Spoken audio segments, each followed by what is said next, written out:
NEET UG paper leak की CBI ने जांच शुरू कर दी है। आरोपियों को रिमांड में लेकर सीबीआई अब पूछताछ करेगी।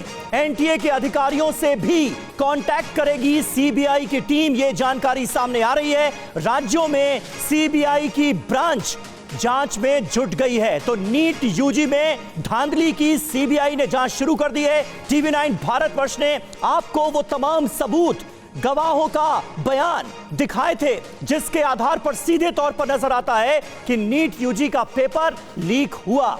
ऐसे में क्या यह परीक्षा रद्द नहीं होनी चाहिए, यह सवाल भी टीवी 9 भारतवर्ष ने उठाया था। बिल्कुल, तो नीट पेपर लीक की अब जो सीबीआई जांच है वो शुरू कर दी गई है। अब इस पूरे मामले में क्या बड़ी जानकारी निकल कर आ रही है, सीधा बिग वॉल का रुख करते हैं और पूरी जानकारी आपके सामने। तो क्या पता चलेगा सीबीआई जांच में, यह आप देखिए। 67 छात्रों ने कैसे टॉप किया। वो 67 छात्र जिन्होंने 720 में 720 अंक हासिल किए थे, ग्रेस मार्क्स के पीछे कोई गड़बड़ी तो नहीं, ये एक अगला बड़ा सवाल है। जी हां, छात्र अनुराग यादव के आरोपों का सच क्या है? मुमकिन है अब यह भी पड़ताल में सामने आए। सॉल्वर गैंग तक प्रश्न पत्र कैसे पहुंचा? एक सरकारी गेस्ट हाउस में सॉल्वर गैंग ने तमाम छात्रों को बिठाकर पेपर कैसे रटवाया? पेपर उनके पास कैसे पहुंच गया एग्जाम से एक दिन पहले? मामले में एनटीए का क्या रोल रहा? नेशनल टेस्टिंग एजेंसी जिस पर लगातार सवाल उठ रहे हैं, उसका क्या रोल रहा इस पूरे मामले में? और ऐसा मुमकिन कैसे हुआ कि एनटीए जो एग्जाम करा रहा था उसका पेपर लीक हुआ? जितेंद्र शर्मा हमारे सहयोगी इस वक्त हमारे साथ जुड़ चुके हैं। जितेंद्र, ताजा अपडेट ये मिल रही है कि सीबीआई ने अपना काम शुरू कर दिया है। नीट पेपर लीक धांधली के इस पूरे मामले में सीबीआई अब जांच में जुट गई है। क्या हो रहा है, जरा बताएं। बिल्कुल, देखिए, गुजरात और बिहार में नीट पेपर लीक को लेकर जो राज्य सरकार की तरफ से या राज्य पुलिस की तरफ से अपनी एफआईआर दर्ज की गई है, अब सीबीआई उसी एफआईआर को टेक ओवर करेगी।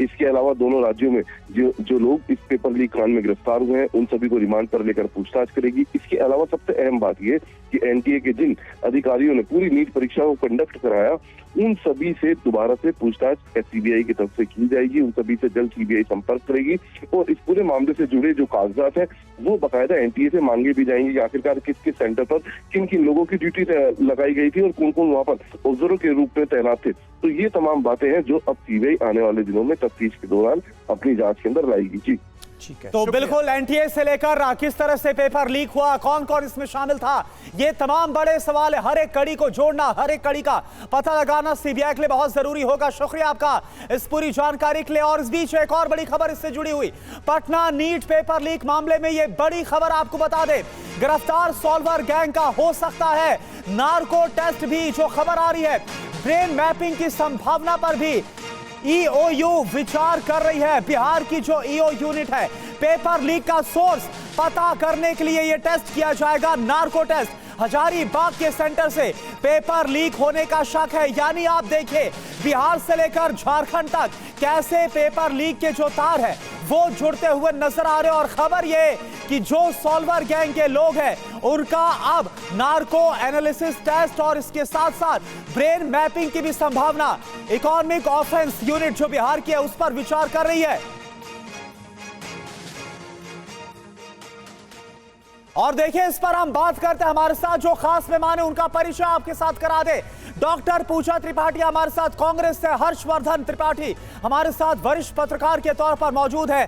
प्रोफेसर राजेश पासवान जो कि शिक्षाविद है। आप सभी का बहुत बहुत स्वागत है हमारी इस चर्चा में। आपका हम रुख करेंगे। इस बीच हमारे 3 सहयोगी भी आपको टीवी स्क्रीन पर नजर आ रहे हैं। आप देखिए, रुपेश इस वक्त पटना से हमारे साथ मौजूद है और रुपेश का मैं रुख करता हूं। सबसे पहले रुपेश, ये बताइए कि जो खबर आ रही है कि जो तार है वो बिहार से लेकर झारखंड तक जुड़े हुए हैं और सॉल्वर गैंग के जो सदस्य जिनको पकड़ा गया, इनका नार्को और ब्रेन मैपिंग टेस्ट भी हो सकता है। क्या जानकारी है आपके पास?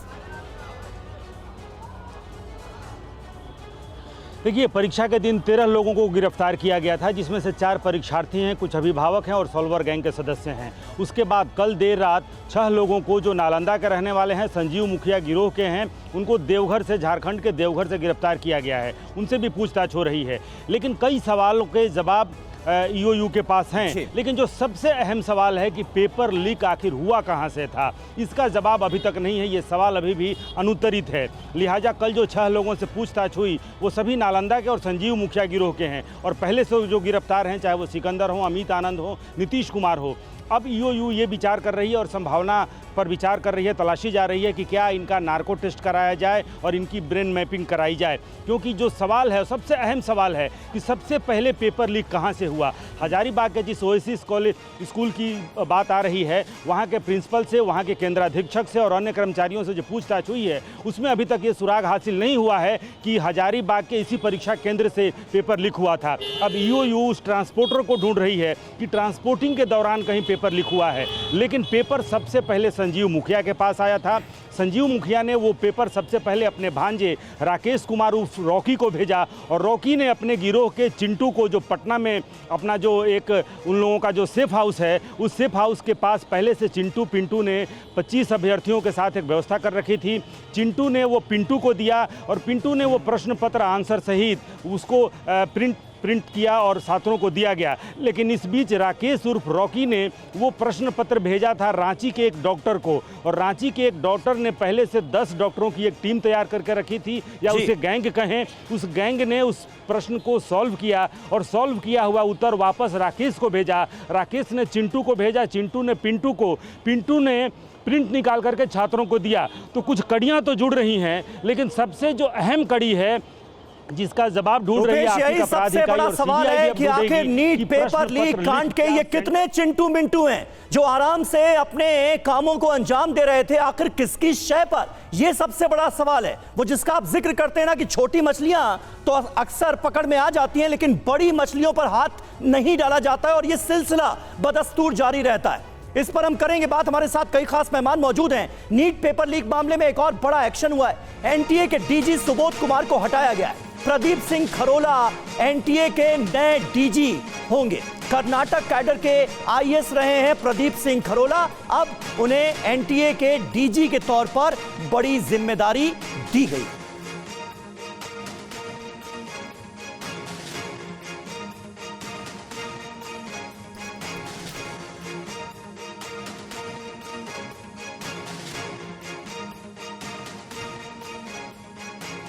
तो एक्शन हो रहा है लगातार, लेकिन सवाल यही है कि एनटीए की साख का सवाल है।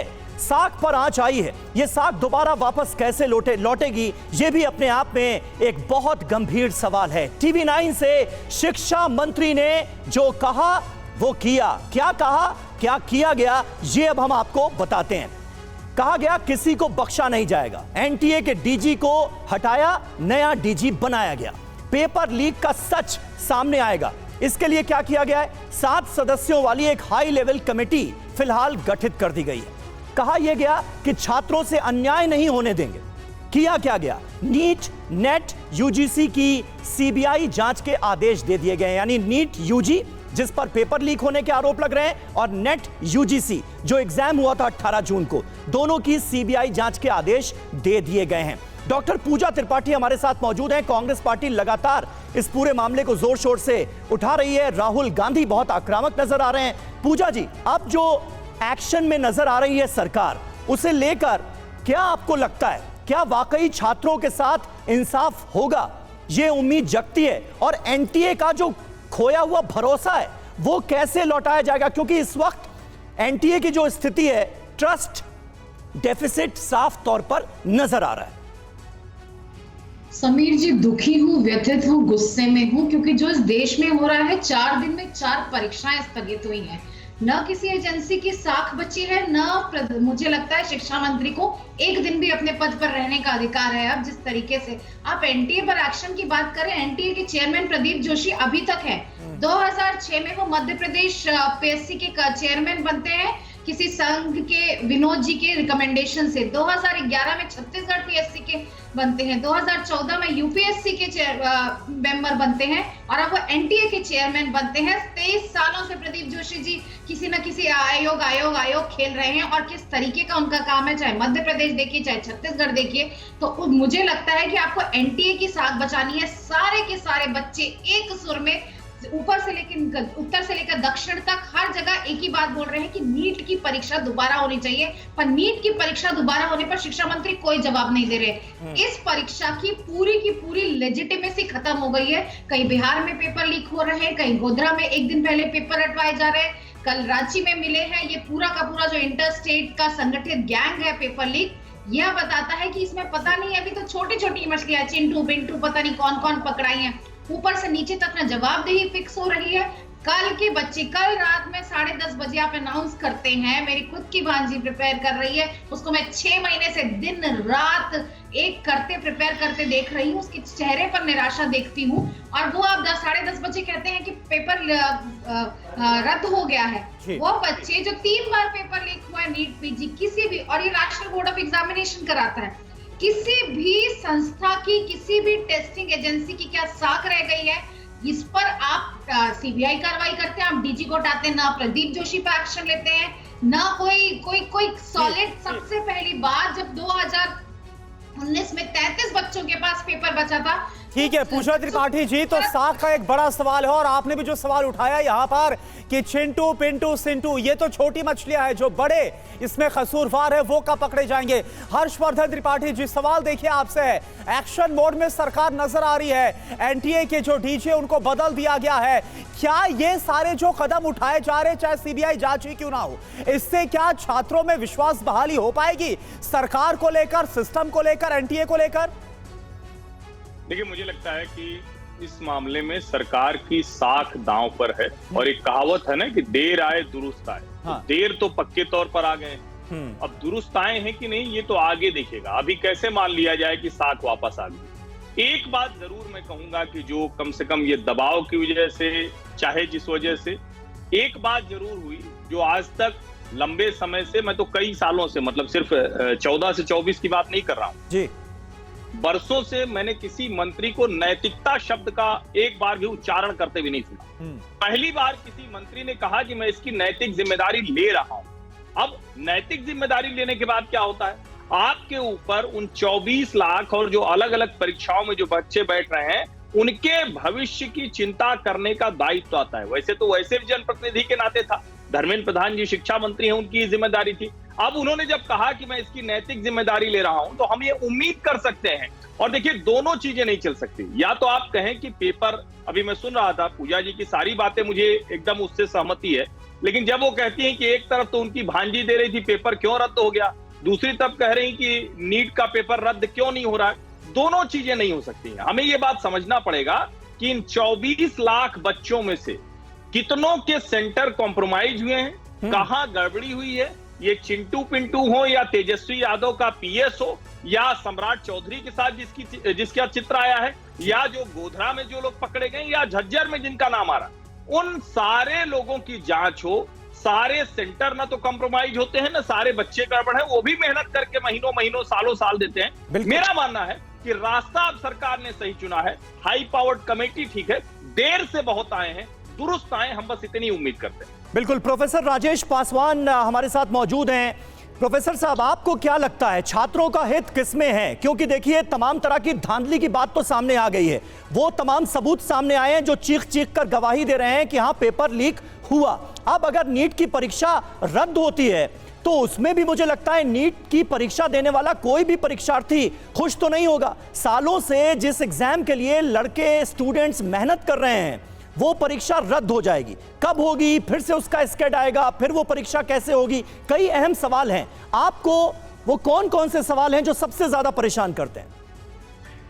देखिए, अगर एक तरफ एनटीए की द्वारा आयोजित नेट की परीक्षा रद्द कर दी जाती है, कुछ परीक्षाओं का स्थगित किया जाता है, यदि किसी और परीक्षा पे भी, नीट की परीक्षा में भी सवालिया निशान लग रहे हैं, तो उनको भी या तो होल्ड पे रखना चाहिए, या उनको रद्द अगर नहीं भी करें तो उनके रिजल्ट को होल्ड पे रखा जाना चाहिए, क्योंकि उस समय संदेह के घेरे में है वो चीजें। दूसरी बात, एक और चीज, जैसा हर्षवर्धन जी ने कहा कि ये साख का सवाल है। कोई भी परीक्षार्थी जब परीक्षा देता है तो वो अपनी प्रतिभा के साथ भी वो उसका भरोसा विकसित होता है, अपनी पूरी तैयारियों के साथ, और इसमें करोड़ों लोग शामिल होते हैं इस किसी भी परीक्षा में। तो यह साख का सवाल है। एक बेहतर उद्देश्य को लेकर के बनाया गया था एनटीए लेकिन उन उद्देश्यों को पूरा करने में उसकी वर्तमान की कार्यप्रणाली सक्षम नहीं है, वह उस भरोसे को नहीं बना पा रही है। और आज के दौर में मुझे लगता है कि पूरे एनटीए को ही डिफाइन करना चाहिए। उसके द्वारा जो भी परीक्षाएं करवाई जाने वाली है निकट भविष्य में, वो फिर से उन्हीं संस्थाओं को लौटा देना चाहिए। सारे विश्वविद्यालयों को लौटा दीजिए, वो अपनी परीक्षा कराने में सक्षम है। यूजीसी को लौटा दीजिए, जो भी पहले परीक्षाएं कराती थी उन संस्थाओं को लौटा दीजिए। एनटीए को फिलहाल जब तक उस पर पूरी तरह से विश्वसनीयता कायम, लेकिन अभी इस नीट परीक्षा का क्या होना चाहिए आपके हिसाब से? इसे रद्द किया जाना चाहिए, क्योंकि भाई 24 लाख परीक्षार्थी बैठे हैं और अभी आंकड़ा तो हमारे पास आया नहीं है, लेकिन फायदा अगर मिला होगा तो ज्यादा से ज्यादा कुछ हजार छात्रों को फायदा मिला होगा और परीक्षा दी लाखों परीक्षार्थियों ने। अब एग्जाम अगर कैंसिल होता है तो उनके भी तो हित मारे जा रहे हैं। जब तक ये पूरी तरह से स्पष्ट नहीं होता कि कहां कहां पे धांधली हुई है, किन किन सेंटर पे धांधली हुई है, तब तक इसका रिजल्ट निकल भी जाए तो उसके ऊपर भरोसा नहीं होगा किसी को, किसी क्योंकि 24 लाख पास नहीं होंगे, कुछ फेल भी होंगे, कुछ अयोग्य भी ठहराए जाएंगे। लेकिन जब सिस्टम ही सवालिया निशान के कटघरे में होगा तो उन पे भरोसा कैसे डेवलप होगा जो फेल होंगे। ठीक है, बिल्कुल ये बात आपने राजेश जी सही भी कही, क्योंकि कहां पर शुरुआत तो पटना से हुई थी, फिर कनेक्शन झारखंड और महाराष्ट्र लातूर तक जुड़ता हुआ नजर आ रहा है। कई जो प्रदेश उनके नाम निकल कर आ रहे हैं, आएंगे आपके पास। इस बीच इसी से जुड़ी एक और बड़ी खबर, नीट यूजी के 1563 छात्रों की दोबारा से आज परीक्षा हो रही है। आज दोपहर 2 बजे से 5:20 तक जो परीक्षा है उसे कंडक्ट करवाया जाएगा। ग्रेस मार्क्स जिन बच्चों को मिला है उन सभी की दोबारा से आज परीक्षा हो रही है, यानी री एग्जामिनेशन। सुबह 11:30 बजे परीक्षा सेंटर पर छात्र पहुंच जाएंगे। दोपहर 1:30 बजे तक छात्रों की सेंटर में एंट्री होगी। तो ये पूरा जो आज की परीक्षा का शेड्यूल है वो निकलकर सामने आ रहा है। तो देखिए कितने छात्रों की परीक्षा है, परीक्षा का समय, नतीजे क्या है, इसकी एक डिटेल हम आपके सामने पहले रख दें और उसके बाद फिर एक बार मेहमानों का रुख करेंगे, क्योंकि सवाल तो कई उठे। ग्रेस मार्क्स जिन छात्रों को दिए गए उन पर सबसे ज्यादा सवाल उठे। ऐसे छात्रों की संख्या 1563 थी। ऑर्डर जो आया उसमें साफ तौर पर यह कहा गया कि अगर ग्रेस मार्क्स का फायदा आप हासिल करना चाहते हैं तो दोबारा आपको परीक्षा देनी होगी, वरना ग्रेस मार्क्स रद्द हो जाएंगे। कितने छात्रों की परीक्षा हो रही है? 1563। परीक्षा का समय दोपहर 2 बजे से शाम 5:20 तक। और खास बात यह है कि इसके नतीजे भी 30 जून तक आ जाएंगे। ये पूरी व्यवस्था फिलहाल की गई। और इसके अलावा काउंसलिंग की जो तारीख है वो 6 जुलाई से है, शुरू हो जाएगी 6 जुलाई से काउंसलिंग। कितने शहरों में परीक्षा हो रही है? कुल मिलाकर 6 शहरों में केंद्र बनाए गए हैं। निगरानी एनटीए और शिक्षा मंत्रालय के जो अधिकारी हैं आज हो रहे री एग्जामिनेशन को लेकर वो निगरानी कर रहे हैं।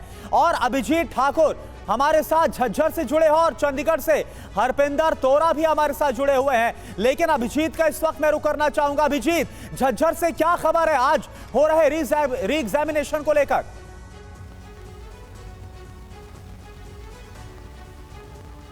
जी देखिए, मैं आपको बताना चाहूँगा कि 1563 जिन छात्रों का री एग्जामिनेशन आज होना है उसमें से 414 छात्रों का, जो 494 छात्रों का यहाँ पर झज्जर में एग्जामिनेशन सेंटर रखा गया है, जो कि एक केंद्रीय विद्यालय में है और दूसरा डीएवी स्कूल जिसके सामने इस वक्त मैं मौजूद हूँ। यहाँ पर परीक्षा के लिए तमाम जो व्यवस्थाएं होती हैं वो यहाँ पर लगा दी गई हैं और सुरक्षा इंतजाम भी यहाँ पर आज कड़े रखे गए हैं। आप देख सकते हैं कि जितने भी नोटिस बोर्ड पर सिटिंग अरेंजमेंट और उसके अलावा जो चीज़ें कैरी नहीं कर सकते एग्जामिनेशन सेंटर के अंदर उसके लिए बोर्ड लगाया गया है। उसके अलावा अगर हम बात करें तो इस स्कूल के आसपास के दायरे में जो है वो सुरक्षा व्यवस्था कड़ी रखी गई है। एग्जीक्यूटिव मजिस्ट्रेट स्तर के अधिकारी यहाँ पर तैनात होंगे। प्रशासन भी पूरी तरीके से निगरानी रख रहा है। चूंकि ये पुलिस लाइन के अंदर ही स्कूल स्थित है इसलिए पुलिस की भी तैनाती यहाँ पर गेट के पास की गई है।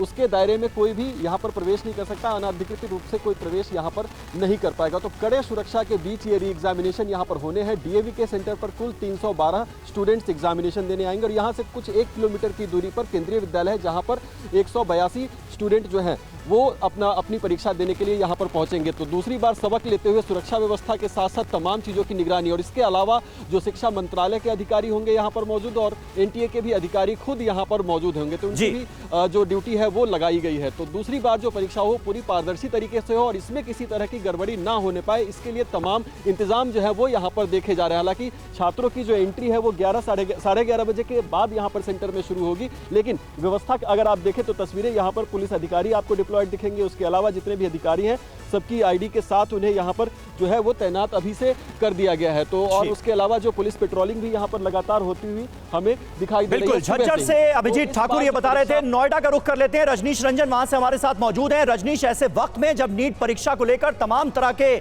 पेपर लीक से जुड़े सवाल उठ रहे हैं, ग्रेस मार्क्स पाए छात्र आज परीक्षा देने आएंगे, क्या खास इंतजाम आपको नोएडा में नजर आ रहे हैं? देखिए, मैं नोएडा में जिस सेंटर पे हूँ यहाँ पर नीट पीजी का एग्ज़ाम होना था, जिसे कल रात पोस्टपोन कर दिया गया, स्थगित कर दिया गया है।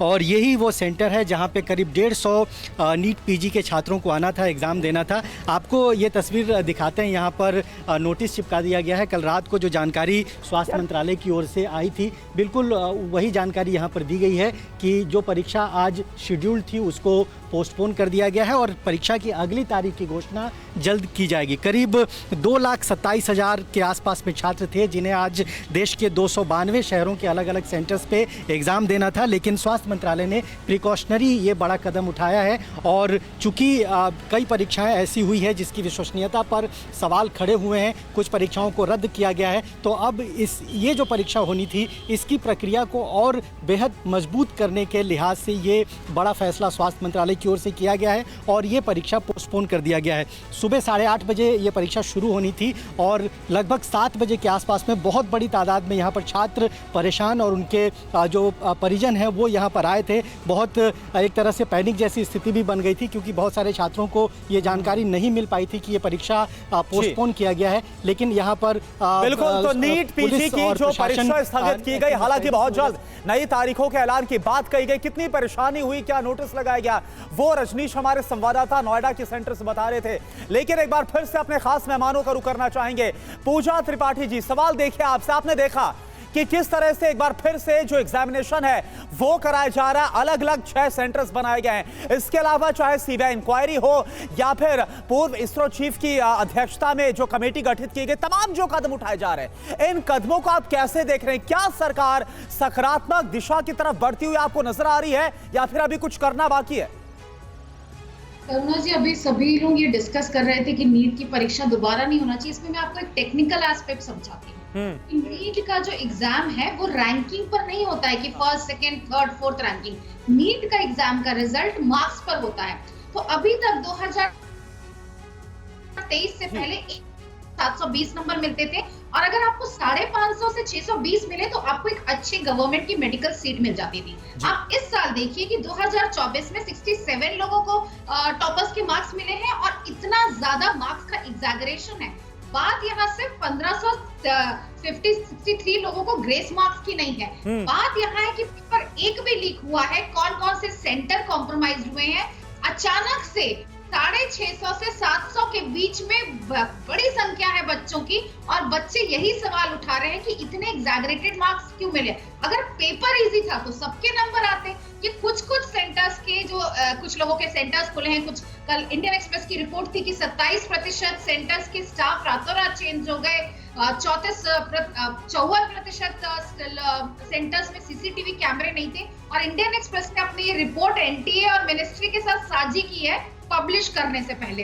तो मैं कह रही हूँ कि जो सेंटर कॉम्प्रोमाइज है, हमें दिख रहा है कि ये कुछ 1000 बच्चे हैं, ये 1000 बच्चे नहीं है। हर एग्जैगरेटेड रैंक, हर रैंक जो ऊपर किया जाता है, हर जो विंडो खोली जाती है, हर किसी बच्चे को गोधरा के सेंटर में सेट किया जाता है, वो किसी काबिल, किसी एक हार्ड वर्किंग बच्चे का रैंक बहुत नीचे कर देता है। तो शायद अगर उसको दिल्ली के सफदरजंग मेडिकल कॉलेज में एडमिशन मिलना चाहिए था तो उसे किसी बी ग्रेड मेडिकल कॉलेज में एडमिशन मिलेगा। तो दिक्कत ये है। तो पूरे के पूरे एग्जामिनेशन की साख गिर गई है। पूरा का पूरा एग्जामिनेशन सिस्टम प्रोसेस उसमें है प्रश्न के घेरे में। बिल्कुल सही बात है, सवालों के घेरे में पूरा का पूरा सिस्टम है। हर्षवर्धन त्रिपाठी जी, ऐसे में क्या होना चाहिए कि ये साख वापस लौटे, क्योंकि ट्रस्ट एनटीए पर कोई कर पाए, ये हालात फिलहाल तो नजर नहीं आते हैं। पूरी की पूरी टेस्टिंग एजेंसी सवालों के घेरे में नजर आ रही है और जिस बात का जिक्र कांग्रेस पार्टी की तरफ से बार बार किया जा रहा है कि चेयरमैन पर अभी तक कोई आंच नहीं आई। राहुल गांधी ये कहते हैं कि एक खास विचारधारा के लोगों को एजुकेशनल सिस्टम में घुसाने का ये नतीजा है। देखिए, राहुल गांधी जी जो कहते हैं तो तेजस्वी यादव का पीएस भी संगी है। मतलब विचित्र के तर्क लेके आते हैं। इतने संवेदनशील मुद्दों पर जब इस तरह का विरोध होता है ना तो धार कुंद होती है। और इसीलिए जब प्रियंका वाड्रा आयुषी पटेल जैसी झूठी लड़की का वीडियो जारी कर देती है तो साख गड़बड़ होती है। मैं बिल्कुल पूरी जिम्मेदारी से कह रहा हूँ, पहले दिन से कह रहा हूँ। पूजा जी बीच में नहीं बोलते, बीच में नहीं बोलते, मैं आपके बीच में नहीं बोलता, मैं आपके बीच में नहीं बोला था, बीच में नहीं बोलते। मैं पूरी जिम्मेदारी से कह रहा हूं कि सरकार की साख यहां दांव पर लगी है। लेकिन ये कह देना कि अब एनटीए के जरिए एग्जाम नहीं कराया जाएगा, ऐसा थोड़ी ना होता है कि कोई एजेंसी पर आप लगे। और जैसे मैं इससे कतई सहमत नहीं हूं, हमारे जो साथी प्रोफेसर साहब बैठे उन्होंने कहा कि फिर से यूनिवर्सिटी को दे दिया जाए। मैं भी यूनिवर्सिटी सिस्टम से ही पढ़कर आया। जिस तरह की धांधली, जिस तरह का भाई भतीजावाद, जिस तरह से प्रोफेसर और उस एग्जाम को कराने वाले लोग करते थे, वो किसी से छिपा नहीं है। उन्हीं गड़बड़ियों को ठीक करने के लिए एनटीए की तरफ गया। अब इसमें सुधार क्या हो सकते हैं? गड़बड़ बहुत हुई है। आज तक वो अधिकारी क्यों नहीं पकड़े गए? शिक्षा मंत्री जी को बताना चाहिए कि जिन्होंने ग्रेस मार्क का प्रोविजन किया, क्योंकि ग्रेस मार्क का प्रोविजन तो होना ही नहीं चाहिए, प्रोफेशनल एग्जाम है, इसमें आप किसी को ग्रेस मार्क बिल्कुल, और ऐसा पहली बार है उसको चिन्हित कीजिए, उसको दुरुस्त कीजिए। एनटीए एक बेहतर एग्जाम कराने वाली संस्था के तौर पर आई है, उसमें जो गड़बड़ियां हैं उसको दुरुस्त कीजिए। अगर हम हर चीज में सिर्फ राजनीति खोजेंगे तो देश का कोई भी संस्थान, कोई भी चीज नहीं चल सकती। और ये कहना कि कौन कहां बैठा है, जाहिर है ये कोई बहुत छिपी हुई बात नहीं है। बरसों बरस कांग्रेस के लोग सत्ता रहे, वो अपने हिसाब से चलाते रहे। जनता इसीलिए तो चुन के भेजती ना, और क्यों चुन के भेजती है। लेकिन उसमें ईमानदारी हो, उसमें सच्चाई हो, उसमें गड़बड़ ना हो, ये जवाबदेही जनता जरूर मांगेगी। ठीक है, राजेश जी भी हमारे साथ है जो कि शिक्षाविद हैं। राजेश जी, एक बात बताइए, बीते 6 महीने की बात की जाए, 4 पेपर लीक के मामले सामने आते हैं और एक के बाद एक हम देख रहे हैं कि कैसे बीते 2 से 3 दिन के अंदर जो पेपर्स है उनको स्थगित किया गया, चाहे यूजीसी नेट का हो या फिर अब नीट पीजी के पेपर हो। आपको कहां पर लग रहा है, खामियां आपको क्या नजर आ रही, क्या पॉइंट आउट कर सकते हैं? देखिए, ये सही है, हर्षवर्धन जी ने जैसा कहा कि एनटीए की स्थापना बेहतर उद्देश्यों को लेकर के की गई थी, लेकिन उसकी सबसे बड़ी विडंबना यह है कि उसके पास परमानेंट अधिकारियों की संख्या बहुत कम है। उसके अधिकतर काम आउटसोर्स कराए जाते हैं। तो एक बहुत ही गंभीर काम जब किसी आउटसोर्स एजेंसी को किया जाता है जिसको इसके पास उतना कोई अनुभव नहीं है, तो इस तरह से गड़बड़ियां हुई है। और अब देखिएगा, बहुत सारे काम ट्रांसपोर्टेशन के दरमियान हुए हैं, इसमें बहुत सारे ऐसे काम दूसरे लोगों को दिए गए हैं जो कि उसके योग्य नहीं थे। वो सब टेंडर और हर काम को टेंडरिंग और हर, ये कोई सड़क और पुल बनाने का ठेका नहीं है, ये देश के भविष्य निर्माण का ठेका है। तो एकदम गैर जिम्मेवार लोगों को भी काम दे देना कि उनका L1 कैटेगरी में है या उनका इस तरह कोई अनुभव नहीं है, इस वजह से गड़बड़ियां हुई है। मैं फिर से कहता हूं कि जो सरकारी सिस्टम के मौजूद है, जो विश्वविद्यालयों में लोग कार्यरत है, जो यूजीसी में कार्यरत है, जो सीबीएसई और बाकी केंद्रीय विद्यालयों में जो लोग कार्यरत है, ये फिर से उनके पास चीजें आनी चाहिए। एक और चीज मैं कहना चाहूंगा, ये हम सब लोग ये महसूस करते हैं कि हम पढ़ाते हैं, खास करके एमए और पीएचडी में हम सब्जेक्टिव पढ़ाते हैं और सारी परीक्षाएं ऑब्जेक्टिव होती है, एक एक लाइन वाले, एक एक सवाल वाले। तो इस वजह से जो रिसर्च एबिलिटी है और जो शोध करने की जो क्षमताएं हैं, ये लगातार कम होती जा रही है। एक मैं और अनुरोध करना चाहूंगा कि उच्च शिक्षा के जो परीक्षाएं हैं एमए और पीएचडी के, इन सबको ऑब्जेक्टिव से हटा करके फिर से सब्जेक्टिव पे लाया जाना चाहिए। हर्षवर्धन साहब जिस जमाने के विद्यार्थी होंगे उसमें सारे एग्जाम इस तरीके से ही होते थे, उसमें बहुत सारी चीजें देखने को मिलती है। खासकर ह्यूमैनिटीज वाले सब्जेक्ट को तो ऐसा करना ही करना चाहिए। ठीक है, पूजा जी आपको क्या लगता है, एनटीए पर जो ट्रस्ट डेफिसिट इस वक्त नजर आ रहा है छात्रों का, वो कैसे वापस लाया जाएगा? क्या एनटीए के पूरे सिस्टम को आप भी बदलने की मांग कर रही हैं? एक दूसरी एजेंसी बनाई जाए, वो जांच करे, तभी ये भरोसा कायम हो पाएगा? या फिर एनटीए का जो सिस्टम है उसमें सुधार करने के बाद ये जिम्मेदारी वापस सौंपी जा सकती है, एनटीए ही इस जिम्मेदारी को निभाए? इस पक्ष में है कांग्रेस पार्टी। सबसे पहले तो समीर जी, एनटीए के चेयरमैन प्रदीप जोशी को क्यों नहीं बाहर किया गया है? 23 साल से वो आयोग खेल रहे हैं, हर परीक्षा को वो बर्बाद कर चुके हैं, लेकिन उन पर एक्शन क्यों नहीं हो रहा है? अभी हर्षवर्धन जी कह रहे थे लोग अपने लोग बिठाते हैं। मैंने अभी प्रदीप जोशी जी का इंट्रोडक्शन दिया कि किसी विनोद जी संचालक के रिकमेंडेशन से वो घुसे थे और वो 23 साल से पूजा जी उन्होंने कहा ना, जब कांग्रेस पार्टी की सरकार थी तो कांग्रेस की विचारधारा के लोग ऐसे पदों पर बैठते थे। जब भारतीय जनता पार्टी की सरकार है तो उनकी विचारधारा से जुड़े हुए लोग बैठ रहे हैं।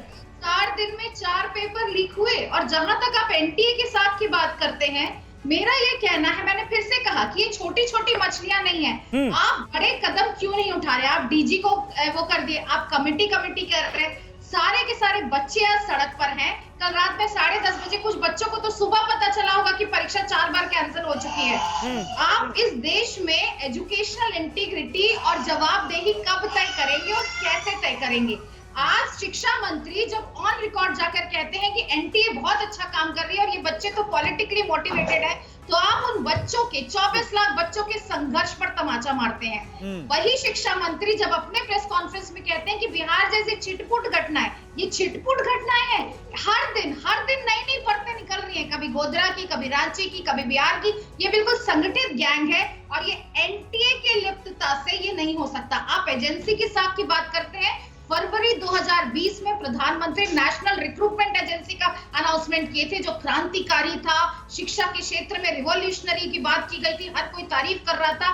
अगस्त 2020 में उसे नोटिफाई किया जाता है। 4 साल हो गया, एक परीक्षा नहीं हुई। 1717 करोड़ के बजट के साथ नेशनल रिक्रूटिंग एजेंसी हर अच्छे दिन के जुमलों के साथ वहीं बैठी हुई है। वहीं प्रधानमंत्री की परीक्षा पे चर्चा का खूब धूमधाम से आयोजन होता है। उसके बजट में आरटीआई बताता है कि 175% की वृद्धि है। प्रधानमंत्री फिर से परीक्षा पर चर्चा करिए। 4 दिन में 4 परीक्षाएं कैंसिल हुई है। आप बच्चों को विश्वास कब दिलाएंगे? ये बच्चे पॉलिटिकली बिल्कुल पूछा जी। और ये जो नेक्सस कई राज्यों तक अब फैलता हुआ नजर आ रहा है, पेपर लीक का, सॉल्वर गैंग का, कैसे इस नेक्सस को ब्रेक किया जाएगा, ये एक बड़ा सवाल है। इस बीच एक और बड़ी खबर, नीट पीजी पेपर स्थगित होने पर राहुल गांधी का बयान आ गया है।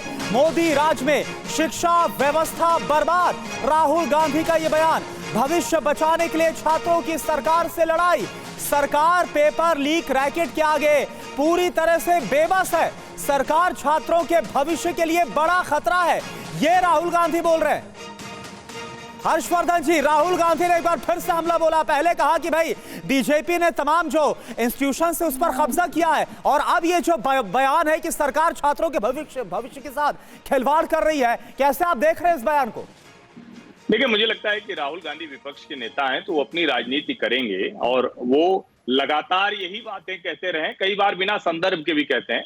लेकिन ये जिम्मेदारी पूरी तरह से सरकार की है, जिम्मेदारी पूरी तरह से एजेंसी की है। उनको ये साबित करना है कि जो विपक्ष आरोप लगा रहा है वो उस तरह से नहीं है। जो गड़बड़ियां हैं हमने उसको देखा है, हम उसको ठीक करेंगे और भरोसा तो लौटाना होगा। आज आप सोचिए, जिस मोदी सरकार में मेडिकल की सीट्स 50% 100% बढ़ गई, करीब 80 से 100% तक बढ़ी, उस मोदी सरकार पर ये सवाल खड़े हो रहे हैं। और इसीलिए मैं कह रहा हूं कि आपको सरकार के तौर पर अपनी साख की चिंता करनी है, छात्रों के भविष्य की चिंता करनी है। राहुल गांधी को राजनीति करनी है, विपक्ष के नेता हैं, वो करेंगे ही। ठीक है पूजा जी, क्या इस मामले में राजनीति भी हावी होती हुई नजर आ रही है? क्या छात्रों के भविष्य के साथ तो निश्चित तौर पर खिलवाड़ नजर आता है, लेकिन इस पर राजनीति भी हो रही है क्या? और सरकार ने एक और कदम उठाया है, सार्वजनिक परीक्षा अधिनियम 2024, इसका भी हमें जिक्र जरूर करना चाहिए। उसका नोटिफिकेशन आ गया, वो लागू हो चुका है, इससे भी कुछ असर पड़ता देख रही हैं आप क्या? समीर जी, अगर छात्रों के भविष्य पर राजनीति करना है तो वह हर दिन हर रोज करेंगे। अगर छात्रों की बात को उस बहरी सरकार तक पहुंचाना है तो हर दिन हर रोज ये राजनीति करेंगे। विपक्ष का काम है सरकार को घेरना। वही शिक्षा मंत्री जो एनटीए की पीठ थपथपा रहे और फिर कह रहे थे पॉलिटिकली मोटिवेटेड प्रोटेस्ट है, क्लीन चिट दे दिए थे, उसी शिक्षा मंत्री को अगर 8 दिन बाद प्रेस कॉन्फ्रेंस लेकर नैतिक जिम्मेदारी करने हैं तो इसमें बहुत बड़ी भूमिका विपक्ष की है। और राहुल गांधी ऐसी राजनीति करते आए हैं और हमेशा करेंगे। और बात यहाँ जवाबदेही की होनी चाहिए, बात यहाँ ये नहीं होनी चाहिए आप कह रहे, आप प्रेस कॉन्फ्रेंस कह रहे हैं कि तेजस्वी यादव के पीए के रिकमेंडेशन पे रूम बुक हुआ। सरकार आपकी है, राज्य सरकार, केंद्र सरकार, पुलिस आपकी है, संस्थाएं आपकी है, तो अंदर करिए उस आदमी को, पर आप अंदर नहीं करेंगे, आप प्रेस कॉन्फ्रेंस खोलेंगे। ठीक है, प्रियंका गांधी ने एक वीडियो शेयर कर दिया, वो वीडियो गलत हुआ। क्या एक ठीक है, यानी कांग्रेस इस पूरे मसले को जोर शोर के साथ उठाएगी, ये लबलुबाब आपकी इस बात से समझ में आ रहा है। पूजा जी, एक और बड़ी खबर का मैं रुक कर रहा हूं, इसलिए आपको रोकना पड़ रहा है। बड़ी खबर, नीट पेपर लीक मामले में महाराष्ट्र कनेक्शन कैसे सामने आ गया, ये आप देखिए। नांदेड़ एटीएस ने 2 शिक्षकों को हिरासत में लिया है, डिटेन किया है। कई घंटे की पूछताछ के बाद शिक्षकों को छोड़ा गया है। लातूर के जिला परिषद स्कूल में ये शिक्षक पढ़ाते हैं, आपको तस्वीरें भी दिखा रहे हैं। प्राइवेट कोचिंग भी चलाते हैं, इनका नाम है संजय जाधव और जलील पठान। जरूरत पड़ेगी तो दोबारा से पूछताछ की जा सकती है, ये एटीएस की तरफ से कहा गया है। और पासवान साहब हमारे साथ मौजूद हैं। पासवान साहब, देखिए देश के कई इलाकों में अब जिस तरह का एक्शन नजर आ रहा है, नीट पेपर लीक कांड से जुड़े हुए लोग जिस तरह से गिरफ्त में आ रहे हैं, उसके बाद मुमकिन है बहुत हद तक उन लोगों के बारे में भी जानकारी मिले जो सफेद पोश हैं, जो इस पूरे कांड में बड़ी मछलियों का रोल निभाते हुए नजर आए। लेकिन क्या उन पर कार्रवाई होगी? उनके खिलाफ एक्शन होगा? छोटी मछलियों पर कार्रवाई करके इस बार भी पूरे के पूरे एक्शन को सीमित तो नहीं कर दिया जाएगा? यह सवाल भी हर किसी के जहन में। तो मुझे लगता है इसे लेकर भी एक भरोसा सामने आना चाहिए, दिलाया जाना चाहिए। आप क्या कहेंगे? जी आप सही कह रहे हैं। और पिछले 4-5 दिनों में माननीय शिक्षा मंत्री जी का जो कदम है, नेट के एग्जाम को पोस्टपोन करना और बाकी से सीबीआई जांच के लिए करना, इस कमेटी को हटाना, नई कमेटी बनाना, ये सब बहुत बेहतरीन किस्म के सुझाव उन्होंने द्वारा एक्शन लिया गया है। और जैसा हर्षवर्धन जी ने कहा था कि ये माना गया है, सरकार ने अपनी गलती मानी है, ये बहुत बड़ी उपलब्धि है। इसके मानने के पीछे जो भी राजनीतिक कारण रहे हों, लेकिन गलती हुई और उसको मानना ये बहुत बड़ी उपलब्धि है। दूसरी बात एक और मैं कहना चाहूंगा कि ये सिर्फ नीट और नेट का मसला नहीं है, यह एक प्रवृत्ति है जो कई राज्यों में व्याप्त है। कल ही कई चैनल पे आप भी देखते होंगे कि यूपी में भी, बिहार में भी और कई राज्यों में, राजस्थान में भी इस तरह की घटनाएं हुई हैं। लेकिन जो इसके दोषी हैं वो किसी न किसी तरीके से बचे हुए हैं। उन्होंने करोड़ों विद्यार्थियों का भविष्य बर्बाद कर दिया। उनके अभिभावकों द्वारा जो धन हानि की गई, उनके समय की बर्बादी की गई, वे जिस तरह से जिस विपरीत परिस्थिति में रह के जो तैयारियां करते हैं, उनके साथ जो अन्याय हुआ, वे अन्याय करने वाले अभी भी बेदाग हैं। अभी आज मैं एक न्यूज पढ़ रहा था कि जो नालंदा का जो मास्टरमाइंड किसी जमाने में था, रंजीत डॉन, वो भी जमानत पे बाहर है। और उसमें वो पता लगा कि सेंटर ही खरीद लेता था वो। बिल्कुल। तो जो भी पुराने भी जो इसके दोषी रहे हैं, उन पे कड़ी कार्रवाई। बिल्कुल, ऐसे तमाम मामले सामने आए हैं। यूपी सिपाही भर्ती वाला कांड आप देख लीजिए। जिस कंपनी पर आरोप लगा, उस कंपनी का मालिक जो है वो विदेश फरार हो गया। पूछताछ में उसने हिस्सा ही नहीं लिया, उससे पूछताछ ही नहीं हो पाई। तो ये स्थिति सुधरे, इसकी उम्मीद हम कर रहे हैं। प्रियंका गांधी ने भी इस बीच केंद्र पर हमला बोला है। बीजेपी राज में शिक्षा व्यवस्था माफिया के हवाले है। राजनीतिक गुंडागर्दी शिक्षा व्यवस्था की पहचान बन गई है। चाटुकारों के हाथों में बच्चों का भविष्य है। बीजेपी सरकार साफ सुथरे ढंग से एक परीक्षा नहीं करा सकती, ये कहते हुए प्रियंका गांधी ने भी हमला बोला है। तो ऑपोजिशन के तेवर जो हैं वो सीधे तौर पर आक्रामक नजर आ रहे हैं। सरकार भी अब एक्शन में दिख रही है। भरोसा दोबारा कैसे कायम होगा, ये अपने आप में एक सवाल अभी भी लेकिन बना हुआ है।